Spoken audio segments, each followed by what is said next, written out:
வணக்கம் என் நாரை நட்புகளே. என்னடா ஜூன் மாதம் 1ஆம் தேதி பிறந்துருச்சு, பொழுது விடிஞ்சிருச்சு, இன்னமும் ஒரு பிரச்சனையும் வரலையே அப்படின்னு சொல்லி யோசிச்சுக்கிட்டே இருந்தேன். பெரிய பூகம்பமே வந்து சேர்ந்துருக்கு. அதாவது சுமினால் காலையில் இப்போ எனக்கு ஒரு பிரச்சனை ஸ்டார்ட் ஆயிடுச்சு. அதாவது என்ன விஷயம்னா, இன்றைக்கி 3ஆம் தேதி வந்து சுமியோடைய பர்த்டேவான். அதனால் காலையிலே எனக்கு ஃபோனை போட்டு ரிங்கு வாங்கி கொடுங்க அப்படின்னு சொல்லி இப்போ ஒரு பிரச்சனை ஓடிக்கிட்டு இருக்குது. உனக்கு பனைமரத்து நொங்கு வேணால் வாங்கி தரேன், ரிங்கெல்லாம் என்னால் வாங்கி தர முடியாது. உனக்கு ரிங்கு வாங்கி கொடுத்தேன்னா எனக்கு என் சங்கிலேயே மிதிப்பா. என் கூட ஒருத்தி இருக்கா பார்த்தீங்களா, அவள் சங்கில் தான் ஏறி மிதிப்பா. இல்லைன்னா என்னை படுக்க போட்டு பாடையில் ஏற்றி சங்கை ஊதிடுவா அப்படின்ட்டேன். ரெண்டாவது, இதில் ஒரு விஷயம் நல்லா பாருங்கள். ஒரு மனுஷனை நிம்மதியாகவே இருக்க வர்றதில்ல. 2 பேரையும் தான் சொல்கிறேன். இவளுக்கு 3ஆம் தேதி பர்த்டேனா அவளுக்கு 4ஆம் தேதி. இவளுக்கு ரிங்கு வாங்கி கொடுத்தா அவளுக்கு ரிங்கு வாங்கணும். நான் இப்போ நீங்கள் சமீப காலமாக நீங்கள் பாருங்கள், நாங்கள் ஏதாவது சூர்யாவுக்கு நான் ஏதாவது ரிங்கோ இல்லை வளையலோ இல்லை வேறு ஏதாவது செயினோ ஏதாவது வாங்கி தர்றேண்ணா, இல்லை இதோட நேற்று அந்த 2 வீலர் வாங்கினது கூட கடனுக்கு தான் வாங்கியிருக்கு. இனிஷியல் பேமெண்ட் வந்து சும்மா ஒரு 1100 1500 கட்டி டாக்குமெண்ட் சார்ஜை மாத்திரம் கொடுத்துட்டு வண்டி எடுத்திருக்கோம். இதை யாரோ வந்து சுமிக்கிட்ட வேறு மாதிரி பொருத்தி போட்டிருக்காங்களா என்னன்னு தெரியலை. யூடியூப் வருமானத்தை பூரா கொண்டு போய் கவட்ட காலிலேயே கொட்டுறாரு, வப்பாட்டிக்கே எல்லாம் பண்ணுறாரு, சொந்த பொண்டாட்டிக்கு எதுவும் பண்ண மாட்டேங்கிறாரு. நீயும் கேளுக்கா, அவள் தான் 2 வீலர் வாங்கியிருக்காள்ல, நீ ஏன் சும்மா இருக்க, உன் பிறந்த நாளைக்கு ஏதாவது ஒன்று கேளு அப்படின்னு சொல்லி யாரோ உசுப்பேற்றி விட்ருக்காங்க. சூர்யா அன்றைக்கே என்கிட்ட படித்து சொன்னான், அவள் கேட்குறதெல்லாம் நீ வாங்கி கொடுத்து பழகாத. இப்படி தான் மிக்சி கேட்டால் வாங்கி கொடுத்த, அதுக்கப்புறம் ஏசி கேட்டால் வாங்கி கொடுத்த. நான் வேணான்னு உன்னைய தடுத்தேன். இல்லை வெக்கையாக இருக்குது, உன் பேரனும் உன் பிள்ளைகளுக்கும் அது யூஸ் ஆகும், அதோடு அவளும் அதில் காற்று வாங்கிக்கிறட்டும் அப்படின்னு நினச்சி தான் நீ பண்ணின. ஆனால் அவன் மாத்திரமா காற்று வாங்குறா, அதை திறந்து போட்டு சுகையிலுக்கும் அந்த காற்றை வீச வைக்கிறான். எதுக்கு உனக்கு தேவையா இது? வந்து நீ தொட்டன்னா அடுத்தடுத்து இவ உன்னைய டார்ச்சர் பண்ணிக்கிட்டே இருப்பா அப்படின்னு சொல்லி ஏற்கனவே வந்து என்கிட்ட சூர்யா சொன்னான். நான் தான் கேட்காம சரி ரைட்டு விடு, நம்ம பிள்ளைக்கு தானே, நம்ம பொண்டாட்டிக்கு, நம்ம குடும்பத்துக்கு தானே, எவ்வளவோ காசை இவளுக்கு செலவு பண்ணுறோம் சூர்யாவுக்கு, அதில் ஒரு பகுதி போகட்டும்னு சொல்லி தான் நான் பண்ணினேன். ஆனால் இன்றைக்கி உள்ள சூழலில் 1 கிராம் நகை 15000 ரூபா. நீ எப்படி பார்த்தாலும் ஒரு ரிங்கு வாங்கணும்னா 2 கிராம்லேருந்து 3 கிராம் வரும். அந்த 3 கிராமுக்குடைய நகை ரேட் எவ்வளவு? 45. செய்கூலி சேதாரத்தையெல்லாம் கூட்டு 55 60 ரூபா வருமா? இன்றைக்கி என் கையில் 60000 ரூபா பணம் இருக்கா? நாங்கள் எல்லா கணக்கும் செட்டில் பண்ணி சப்ஸோடு முடிச்சு கட்டியாச்சு. நாங்கள் 2 வீலர் லோனுக்கு நீ நினைக்கிற சாதாரணமாக வந்து அப்படியே வந்து இவன் என்ன நல்லா சம்பாதிக்கிறேன், நல்லா கூத்தியாவுக்கு கொடுக்குறேன், வீடு கட்ட போகிறாங்க, அதை பண்ண போகிறாங்கன்னு சொல்லி நீ நினைக்கிற. ஆனால் நீ பெரிய தப்பு பண்ணுற சுமி. நான் வந்து அந்த பணம் வந்தவுடனே எனக்கு என் பேரில் தான் எல்லா இஎம்ஐயும், வாஷிங் மிஷின்லேருந்து ஃப்ரிட்ஜிலேருந்து வாங்கின 2 வீலர்லேருந்து ஏற்கனவே வச்சுருக்கிற 2 வீலர்லேருந்து எல்லாமே கடன். இதில் நாங்கள் ஏற்கனவே நகை வாங்கினது கடனில் தான் வாங்கியிருக்கோம். அந்த கடன்பட்ட நகைக்கு தான் பணம் கட்டிக்கிட்டு இருக்கோமே தவிர நாங்கள் புதுசாக வந்து நகைச்சீட்டு போட்டு அதில் வந்து நாங்கள் சேமித்து வச்சுக்கிட்டுலாம் இன்னும் பணம் வாங்கலை. யதார்த்தத்தை புரிஞ்சுக்க. நீ கேட்குறது வாஸ்தவம் தான், எனக்கும் ஆசையாக தான் இருக்குது. கண்டிப்பாக வந்து சரி ரைட்டு, ஒரு பர்த்டேன்னு வருது, ஏதாவது ஒன்று செய்யணும்னு. அதை தவிர்த்து இன்னொரு பக்கமும் நான் யோசிக்கிறேன், இந்த காலத்தில் இந்த வயசில் உனக்கு பர்த்டே தேவையா? உன்னை சின்ன குழந்தைகளா? இப்போ என் பேரனுக்கு பர்த்டேன்னா சரி ரைட்டு, நான் சூர்யாக்கிட்ட சொல்லி அப்பா என் பேரனுக்கு பிறந்தநாள் ஒரு செயினோ ஒரு மோதிரமோ வாங்கி போடணுப்பா அப்படின்னு சொன்னால் கூட அதுக்கு கூட அவள் சரின்னு சொல்லிடுவாள். ஆனால் உனக்கு கேட்டால் அவள் என்னருமா சொல்லுவாள்? ஏண்டா எனக்கே நான் எதுவும் கேட்கல, இந்த வட்டம் இந்த பிறந்த நாளைக்கு நான் எதுவுமே அவளுக்கு செய்ய போகிறது கிடையாது. நீ நினப்ப அவளுக்கு ஏதாவது மோதிரம் இல்லைன்னா ஏதாவது. நான் என்ன கேட்டேன் தெரியுமா சுமிக்கிட்ட, உனக்கு வேணும்னா சொல்லு, ஒரு சேலை எடுத்துட்றேன், நல்ல அழகாக ராஜ்மஹாலுக்கு போ, இல்லைன்னா நல்லி சில்க்குக்கு போ, ஒரு பட்டுப்புடவை எடு, இல்லை எனக்கு ஃபோனில் வந்து அதை காட்டு, இல்லை உனக்கு பிடிச்ச கலர் எடுத்துகிட்டு இந்த இது நான் வாங்கியிருக்கேங்க இதுக்கு பில் கொடுங்கன்னு சொல்லி நான் பணம் போட்டு விட்றேன். இல்லை நானே கூட உனக்கு செலக்ட் பண்ணி தர்றேன். என் சக்திக்கு தகுந்த அளவு தான் நான் செலவு பண்ண முடியும். உடனே வர்ற காலங்காத்தால் போனை போட்டுக்கிட்டு எனக்கு நீங்கள் வந்து ரிங்கு வாங்கி தரலைன்னா நான் வந்து போலீஸ் ஸ்டேஷனுக்கு போவேன், நீங்கள் நான் என்ன பொண்டாட்டியா இல்லை அவளை மாதிரி நான் கூத்தியாவா அப்படிங்கிற. நான் ஒன்று சொல்லவா, இதுக்கு மேலே நான் தான் இருக்கேன். என்னைய வேணால் பிரித்து வேணால் நான் ஆளுக்கு ஒரு கையை நீ ஒரு கையை பிச்சுக்க, நீ ஒரு காலை எடுத்துக்க, நீ ஒரு கிட்னியை பிடுங்க, அவள் ஒரு கிட்னியை பிடுங்கட்டும், 2 கொட்டையில் உனக்கு ஒன்று அவளுக்கு ஒன்று. ஆல்ரெடி அவள் கொட்டையை அவள் பிடுங்கி ஏற்கனவே நீ நோகடிச்சிட்டா, மீதி இருக்கிறதே ஒரு கொட்டை தான், அதையும் வேணால் கூட நீ பிடுங்கிரு, வேணான்னு சொல்லலை. என்கிட்ட இனிமேல் வந்து இழப்பதற்கு ஒன்றுமில்லை. அப்படித்தான் நான் போகணும். ஏங்க ஒரு மனுஷனை நிம்மதியாக வாழ விடணுங்கிறதே கிடையாது போலங்க. தினம் காலையில் எந்திரிச்சா ஒரு பிரச்சனையை கிளப்பி விட்றாளுங்க. ஒன்று இவ கிளப்புறா, இல்லைன்னா அவள் கிளப்புறா. நேற்று வரைக்கும் இவ பஞ்சாயத்து, இந்த இவனை படிக்க வைக்கிறது, இவன் போய் விளாண்டுக்கிட்டே திரிகிறது, இது இப்போ இந்த பிரச்சனையாக ஓடிக்கிட்டு இருந்துச்சு. சரி, இதை ஒரு வழியாக ஓச்சு கட்டிட்டு, சரி ரைட்டு, இன்னும் ஒரு 2 நாள், இந்த 4ஆம் தேதி அவனுக்கு ஸ்கூலு கோகுலுக்கு, 3ஆம் தேதி அவன் கிளம்பிடுவான். அதுக்கப்புறம் நாங்கள் அப்படியே அவனை விட்டுட்டு கூட திருச்செந்தூருக்கு போகிறோமோ ஏதோ ஒரு பிளான் போட்டிருக்கோம். இல்லை சென்னை போகணும், அங்கே ஒரு பிரச்சனை இருக்குது. தலைக்கு மேலே எனக்கு ஏகப்பட்ட பிரச்சனை ஓடிக்கிட்டு இருக்குது. எங்கே ஒரு பக்கம் பார்த்தா கோர்ட்டுக்கு வந்து கேஸு போகணும், வாய்தாக்கு போகணும், வக்கீலுக்கு ஃபீஸு கொடுக்கணும், இந்த பிரச்சனை ஒரு பக்கம். இன்னொரு பக்கம் சென்னைக்கு போய் ஏற்கனவே இருக்கிற பிரச்சனையை முடிச்சு விடணும், அது ஒரு பக்கம் போய்கிட்டு இருக்குது. இது போக இப்போ இன்னொன்று என்னமோன்னு சொன்னேனே, கோகுலை போய் ஹாஸ்டலில் விடணும். அதுக்கப்புறம் திருச்செந்தூருக்கு வந்து ஏதோ வந்து அவள் மடிப்பிச்சை ஏதோ ஏந்திரேன்னு சொன்னாலாம்ல, 108 தேங்காய் உடைக்கணும்னு விஜய் சிஎம் ஆனா விஜய் அண்ணே சிஎம் ஆனால் போய் வந்து கோயிலில் 108 தேங்காய் உடைக்கணும், மடிப்பிச்சை ஏந்தணும்னு சொல்லி ஒரு நேர்த்தி கடை இருக்கான். அதுக்கும் போகணும். அவனுக்கு காலேஜில் நல்லபடியாக படித்து நல்ல மார்க் எடுத்து அட்மிஷன் கிடச்சிட்டா +2 மார்க்குக்கு பிள்ளையார்பட்டிக்கு வர்றேன்னு சொல்லியிருக்காளாம். ஆக பிள்ளையார்பட்டிக்கும் போகணும், திருச்செந்தூருக்கும் போகணும். இது போக கோர்ட்டுக்கு இந்த சென்னை விஷயமாக போய் அந்த விஷயமும் என்னான்னு பார்க்கணும்.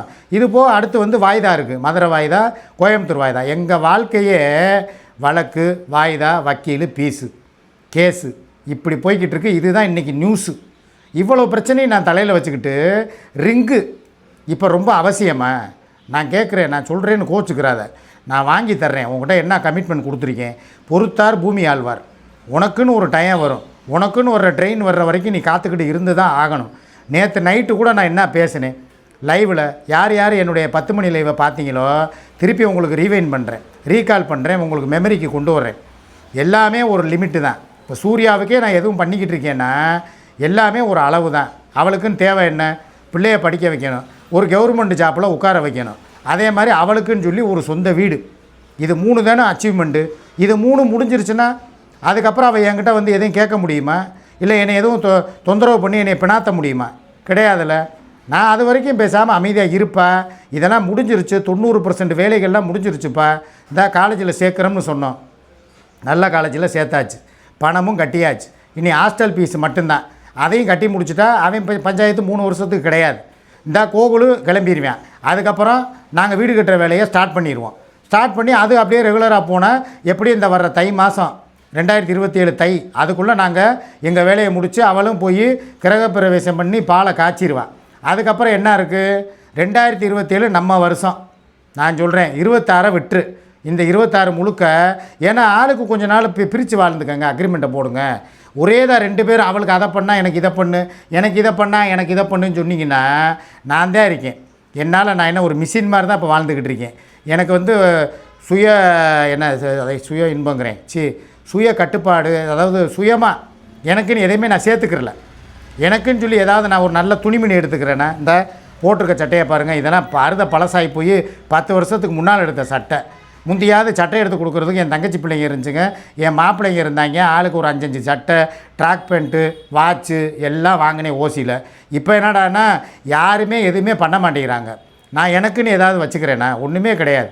முதல் நடைமுறையை தெரிஞ்சுக்க, பண விஷயத்தில் என்கிட்ட விளையாடாத. என்னமோ யாரோ உனக்கு ஸ்க்ரூ போட்டு விட்றாங்க, நல்லா பட்டனை போடுறாங்க. எப்படி சூர்யாவுக்கு பட்டனை போட்டு அவன் என்கிட்ட இருக்கிறத பூரா முன்கூட்டியே அட்வான்ஸாக பிடுங்குறாளோ. ஏன்னா நீ என்கிட்ட கேட்குறதுக்கு வந்து நான் உனக்கு கொடுக்குறதுக்கு என்கிட்ட ஒன்றுமே இல்லையே. நீ யோசிச்சு பாரு, நான் எதை வச்சு என்னத்தை வச்சு கொடுப்பேன்? என் தலையை தான் போய் அடமானம் வைக்கணும். இதை கொண்டு போனால் சேட்டு கடையில் 10 காசு கொடுக்க மாட்டேன், வேறு வழி இல்லை. நான் சொன்ன எனக்கு போய் வேற எங்கேயும் நான் வேலை பார்க்கவும் முடியுமா? இல்லை பார்ட் டைம் ஜாப் போய் அந்த பணத்தை உனக்கு கொடுத்துட்டு யூடியூப்பில் வர்ற வருமானத்தை சூர்யாவுக்கு கொடுத்து பகுதி நேரமாக பிரிக்க முடியுமா? என்கிட்ட இருக்கிறது ஒரு சேனல், வர்ற வருமானத்துக்கு உண்டான செலவை அவள் ஆல்ரெடி ஃபிக்ஸ் பண்ணி வச்சுட்டான். முதலே வந்து இது வேணுங்கிறதெல்லாம் இல்லை லோனுக்கு வாங்கி இஎம்ஐயை போட்டு என் தாலியை அத்துக்கிட்டு இருக்கா. இதில் நீ வேறு வந்து உட்காந்துக்கிட்டு ரிங்கை வாங்கு அதை வாங்குனா என்னால் முடியாது. நான் ஒரே வார்த்தை என்ன சொல்கிறேன், 2 பேருக்குமே என்னால் எதுவும் பண்ண முடியாது. அவங்கவுங்க சோத்துக்கு அவரக்கா வீட்டுக்கு. ஏன் நீ யாரை மன்னவேன் தென்னவேன்னு சொல்லி பேசி தினம் லவ் ப்ரப்போஸ் பண்ணிக்கிட்டு உன் கள்ளக்காதலை வளர்க்குறியா? அவங்ககிட்ட போய் கேளு, அவர் செய்வார்ல உனக்கு ரிங்கு. ஏன் நான் தான் கிடச்சேன்னா? ஏன் இதே மாதிரி சூர்யாவுக்குமே நான் செய்யணும். நான் எப்படி பார்த்தா அவளுடைய பர்த்டேக்கு நானே யாருக்குமே வேணான்னு சொல்லி தான் நான் ஒதுங்கி போகிறேன். அப்புறம் நீ எதுக்கு புதுசாக வந்து உட்காந்துக்கிட்டு எனக்கு அதை வாங்கு இதை வாங்குங்கிற. ரெண்டாவது, உனக்கு பர்த்டே கொண்டாடுற ஏஜ் கிடையாது. குழந்த பிள்ளைய கொண்டாடலாம், ஒரு அளவு தான். செலிப்ரிட்டி கொண்டாடலாம், இப்போ நாங்கள் கொண்டாடலாம். இப்போ எனக்கு ஒரு பர்த்டேனா அக்டோபர் 28 உலகத்துக்கே தெரியும் சிக்கா மாமாவுக்கு பர்த்டேன்னு. அதே மாதிரி சூர்யா பர்த்டேவா அவள் நடமாடு நயன்தாரா, அதுவும் மக்களுக்கு தெரியும். அவள் பர்த்டேவை உலகமே கொண்டாடுது. அது எங்களுக்குள்ளே உண்டான ஒரு செலிப்ரிட்டிக்கு உண்டான அந்தஸ்துக்கு எல்லோரும் பண்ணுறாங்க. இப்போயும் 4ஆம் தேதி நானே எதுவும் செய்யாட்டினாலும், ஒரு அவளுக்கு எதுவும் வாங்கி கொடுக்கலனாலும் அவங்களுடைய ஃபேன்ஸு இந்த கோவை சசிமா, அப்புறம் இன்னும் வந்து துர்காஸ்ரீ, காவியா இன்னும் ஏகப்பட்ட பேர் இருக்காங்க. அவங்க யாராவது அந்த பிள்ளைக்கு மஞ்சு யாராவது வந்து கேக் ஆர்டர் போடுவாங்க, இல்லைன்னா வேறு ஏதாவது ட்ரெஸ் எடுத்து கொடுப்பாங்க. ஏன் நகை நட்டு கூட வாங்கி தரலாம். நான் வந்து சொல்லிட்டேன், என்கிட்டையும் கேட்டா உன்னைய மாதிரி தான் அவளும். ஆனால் அவள் பண்பானவ, சொல்கிறத புரிஞ்சுக்கிறவ, கையில் காசு இல்லைங்கிற சூழ்நிலையை அறிஞ்சிக்கிட்டு நடக்கிறவ. என்கிட்ட இதே மாதிரி தான் கேட்டா. நேற்று நைட்டு கூட ஓப்பனாக சொல்கிறேன், என் தலைமையில சத்தியமாக இந்த பர்த்டே பஞ்சாயத்து வந்துச்சு. என்கிட்ட என்ன கேட்டா, 4ஆம் தேதி எனக்கு பிறந்த நாள், என்ன பண்ண போகிற அப்படின்னு சொல்லி என்கிட்ட கேட்டா. எப்போ உனக்கே தெரியும், எல்லா காசையும் முடிச்சு கட்டிட்ட, நீ தான் காலி பண்ண. என்கிட்ட இந்த என் பேங்க் அக்கௌண்ட்டை நீ பார்த்துக்க, இருந்தால் நான் வாங்கி தரலாம். இல்லைன்னா இதுக்காக நான் போய் யாருக்கிட்டே பிச்சை கேட்டேன்னா, அப்பாட்டிக்கு பிறந்தநாள் கொண்டாடுறதுக்கு பிச்சை கேட்குறான் பாரு புரோக்கரு அப்படின்னு சொல்லி என்னையே தான் கெட்ட பேர் உண்டாக்குவாங்க, என்னை காரி துப்புவாங்கப்பா. அதனால் இருக்கிறத வச்சு சரி உனக்கு சக்திக்கு தகுந்த மாதிரி ஒரு கேக்குக்கு வேணால் வாங்கி தரேன், இல்லை ஒரு நல்ல புடவை வாங்கி தரேன், பட்டு புடவை வாங்கி கூட கட்டிக்க.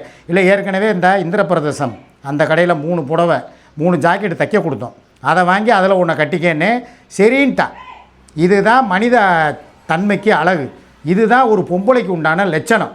ஆனால் நீ என்ன பண்ணுற, நான் காலையிலே போலீஸ் ஸ்டேஷனுக்கு போவேன், எல்லாத்தையும் கூத்தியாக்கிட்டே கொடுக்குற, உன்னை நான் வந்து வச்சுக்கிறேன் அப்படின்னு சொன்னால், நான் ஆல்ரெடி ஏற்கனவே ஒருத்தையை வச்சுருக்கேன். நீ திருப்பி வேறு நீ என்னத்தனை என்னை வச்சுக்கிற போகிறேன்னா என்ன அர்த்தம்? நீ கட்டின பொண்டாட்டி சரியா, அதை மறந்துக்கிட்டு உன்னை நான் வச்சுக்கிறேன்னு சொன்னால் என்ன அர்த்தம்? தயவுசெய்து சொல்லவா, என்னை நிம்மதியாக வாழ விடு, இல்லைன்னா வழியை விடு.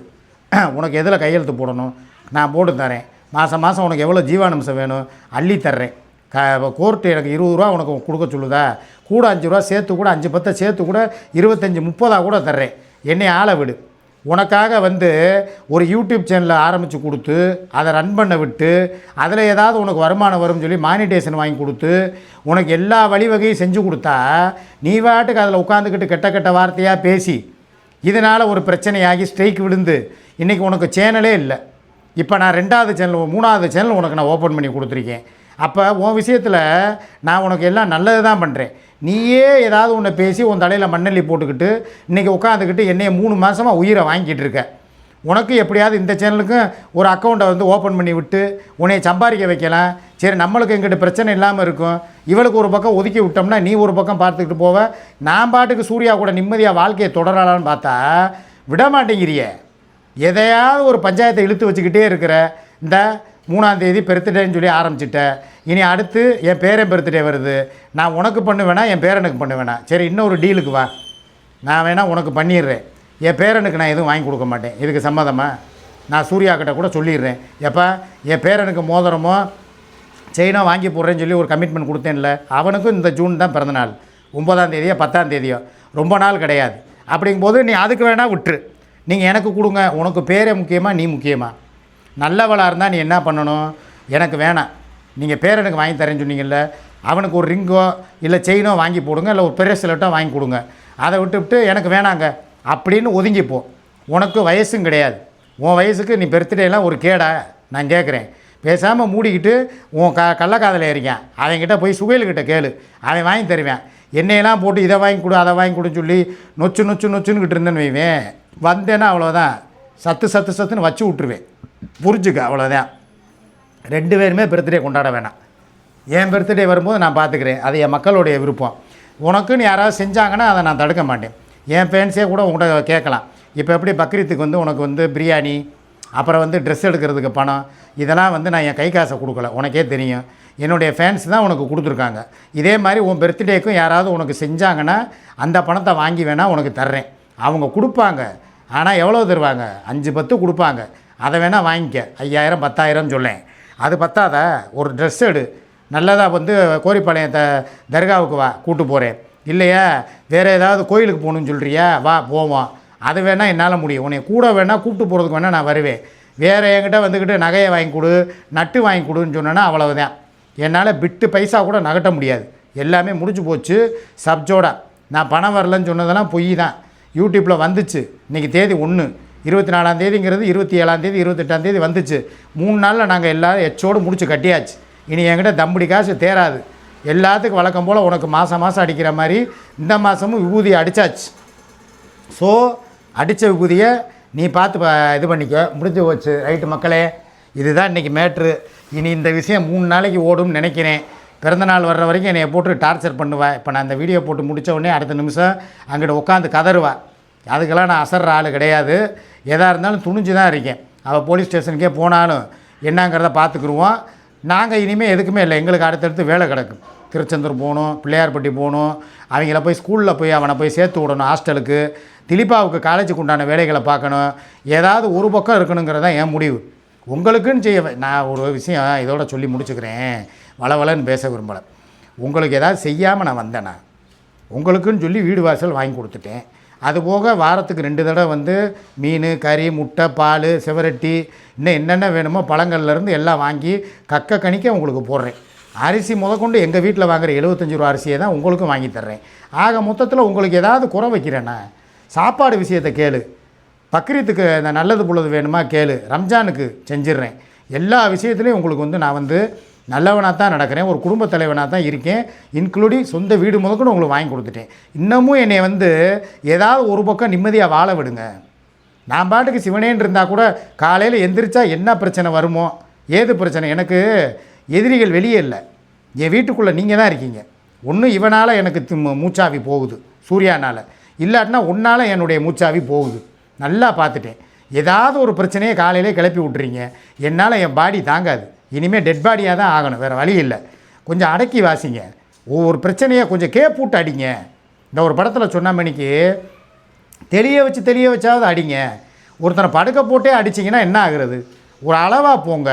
எந்திரிச்சா காலையில் இதாக வேணுங்கிற அதுக்கு தான் அவள் சொன்னதை நான் சொன்னேன்னா, மிக்சியில் ஆரம்பிப்ப, அடுத்து வந்து ஏசிம்ப, அடுத்து பார்த்தா இந்த நகைக்கு வந்துட்டான். இப்படியே விட்டேன்னா நான் என் வாழ்க்கை கெட்டு போயிடும். நான் வந்து என் பொழப்பு நடுத்துறையில் தான் நிற்கிற மாதிரி ஆயிரும் சொல்லி அவள் யோசிக்க ஆரம்பிச்சிட்டான். இந்த விஷயம் இன்னும் அவளுக்கு தெரியாது. ஆக்சுவலாக இன்னும் நான் வீட்டுக்கு போகலை. ஆண்டிவே ரன்னிங்கில் வரும்போது பேசுனது. எங்கே இருக்கீங்கன்னு கேட்டா. அம்மா வீட்டுக்கு வீடியோ போட போய்கிட்டு இருக்கேன்னு தான் சொன்னேன். ஜூன் 1 இன்னைக்கு 3ஆம் தேதி எனக்கு பெர்த்டே ரிங்கு வேணும்டா. அப்போ ஆரம்பித்ததுனா என் காதில் ஒயின்னு சங்கு சவுண்டு கேட்டுக்கிட்டே இருக்குது. பார்ப்போம். இன்றைக்கி இந்த விஷயம் கேள்விப்பட்டுட்டால, இனி இவளை கையில் பிடிக்க முடியாது. என்னென்ன பாடுபடுத்த போகிறான்னு பாருங்கள். கடைசியில் 2 உரலுக்கு ஒரு பக்கம் இடிங்கிற மாதிரி மத்தளத்துக்கு 2 பக்கம் இடி. எனக்கு இது தேவையா? அதனால் இதிலேருந்து உங்களுக்கு நான் என்ன பாடம் கற்றுக் கொடுக்குறேன்னா, வாழ்க்கையா ஒரு வாழ்க்கை ஒருத்தி கூட வாழ்ந்து பழகுங்க. என்னைய மாதிரி இங்கிட்டும் அங்கிட்டும் டீ கடைக்கு போனால் டீயை குடித்தோமா, கிளாஸை வச்சுட்டு வந்தோமான்னு இருக்கணும். கிளாஸை தூக்கிட்டு வந்தால் தென்காசி வரைக்கும் குற்றாலம் வரைக்கும் அலையணும். டாஸ்மார்க்குக்கு போனோமா, குடித்தோமா, வந்தோமான்னு இருக்கணும் குவார்ட்டரை சாத்திட்டு. அதை விட்டுட்டு கடையவே விலைக்கு வாங்க நினச்சா என் கதை தான் வரும். கவனமாக இருங்க. ஒன்றோடு வளமோடு வாழ்க. ஒன்றே பெற்று நன்றே வாழ்கம்பாங்க. அதை மாதிரி நான் சொல்கிறது, ஒன்றே கட்டி ஒன்றோடு குடித்தோன்னு வாழ்ந்து சீருஞ்சிறப்பமாக இருங்க. தேவையில்லாமல் இங்கிட்டு அங்கிட்டு கால் வச்சிங்கன்னா உங்களுக்கு 2 கால் இல்லாமல் போயிடும். சரியா? ஒரு கால் நான் சொன்னதை யோசித்து பார்த்தீங்கன்னா உங்கள் வாழ்க்கை நல்லா இருக்கும். சரியா? பாய்.